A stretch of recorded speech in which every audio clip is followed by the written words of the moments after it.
Pai nō rei tiwi neke atu i te kotahi rau tau, tētahi kura i te papaioia e tā taki he ana i tōna ingoa. Hioi hei tā te pūrongo a te o Kiwa McLean, kua tahuri te hapori o te kura ki te whakatikatika i te he. Nau mai ki turitea and welcome to our manuhiri.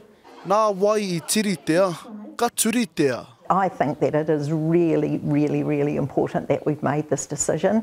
The name now has meaning in Māori and it pays tribute to the Rangitāne people. He mea whakatū te kura o turitea I te tau ko 1895, I waho atu I te taone o te papaioia.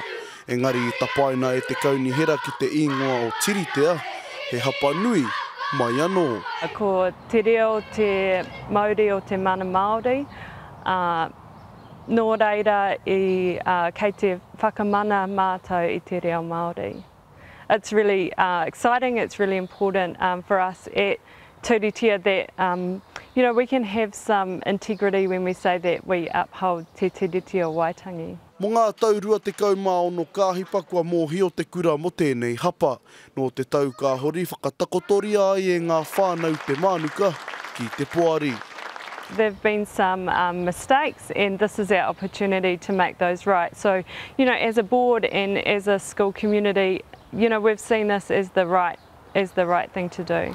Tuia ki tērā e tūranga hākua ana te iwi mana whenua o Rangitāne. Ko te ingoa o Turitea, he ingoa rangatira, he ingoa I tuku iho ki o tātanei mātua tipuna.